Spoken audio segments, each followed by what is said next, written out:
Hello दोस्तों, आज मैं आप लोगों के लिए लेकर आया हूं आगामी होने वाले बीएसएससी सीजीएल एवं बीएसएससी इंटर लेवल एग्ज़ाम हेतु बहुत ही चुनिंदा महत्वपूर्ण प्रश्न जो आपके एग्ज़ाम को सुगम बनाने हेतु बहुत ही महत्वपूर्ण है। दोस्तों, प्रश्नों को हल करने से पहले मेरी आप लोगों से गुजारिश है कि आप लोग मेरे वीडियो को लाइक शेयर करें एवं मेरे चैनल को सब्सक्राइब करें ताकि मैं आप लोगों के लिए महत्वपूर्ण चुनिंदा प्रश्नों को लेकर वीडियो बनाता रहूं, जिससे आप लोगों को एग्ज़ाम में सफलता पाने में बहुत ही सहूलियत हो। तो चलिए पहला प्रश्न हल करते हैं जो मैथ से है।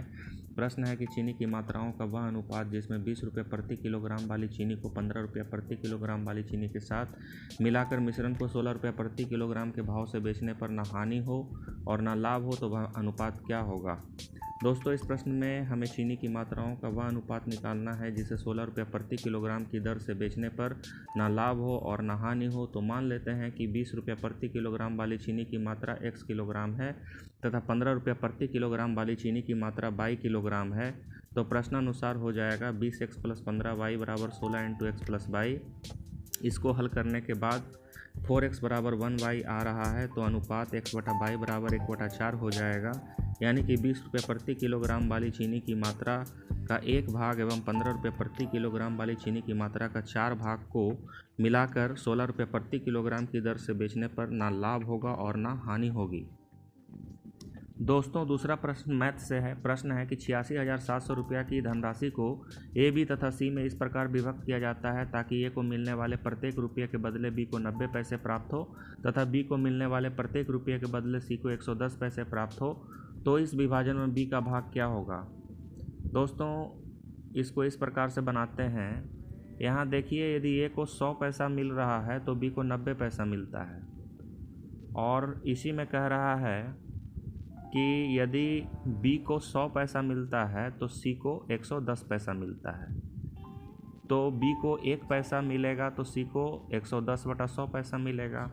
यहाँ बी को 90 पैसा मिल रहा है तो सी को कितना मिलेगा, 110/100 × 90 यानी कि 99 पैसा। तो 86,700 रुपये की राशि को ए, बी तथा सी में 100, 90, 99 के अनुपात में विभक्त किया जाएगा। तो इसमें बी का हिस्सा हो जाएगा 90/100 + 90 + 99 × 86,700। इसको कैलकुलेट करेंगे तो बी का हिस्सा जो है 27,000 रुपया हो जाएगा, जो ऑप्शन बी में है। दोस्तों, तीसरा प्रश्न रीजनिंग से है। प्रश्न है अल्फ़ाबेट का 4 समूह दिया हुआ है, 5वां समूह क्या बनेगा, जो कि एक सीरीज में बढ़ रहा है, उसे निकालना है। तो ये जो समूह है, अल्फ़ाबेट का जो समूह है 4, उसको हम वर्टिकल रूप में लिखते हैं। उसके बाद देखते हैं कि किस तरह से ये बढ़ रहा है, किस तरह से ये सीरीज बन रहा है। तो पहला समूह को हम वर्टिकल में लिखते हैं AHE, फिर दूसरा समूह BJH, फिर तीसरा समूह DML, फिर चौथा समूह GQQ। तो अब देखिए, पहला रो में जाइए। देखिए, A के बाद B, B के बाद D, D के बाद G और G के बाद क्या बनेगा, यहाँ +1 हो रहा है, फिर +2 हो रहा है। B A जो है B बन रहा है तो +1 हुआ, B के बाद D आ रहा है तो +2 हुआ, फिर D के बाद G आ रहा है +3 हुआ, फिर G के बाद +4 हो जाएगा क्योंकि 1, 2, 3 और इसके बाद +4 होगा तो K आ जाएगा। इसी तरह से दूसरा रो में 8 जो है J बन रहा है, 2 जुट गया, फिर J जो है M बन रहा है, 3 जुट गया, M जो है Q बन रहा है, 4 जुट गया, 5 बढ़ेगा तो Q + 5 भी हो जाएगा। इसी तरह से तीसरा रो में E + 3 H, H + 4 L, L + 5 Q और Q + 6 हो जाएगा W। यानी कि इसका जो सही जो समूह बनेगा वो KVW बनेगा, जो ऑप्शन बी में है।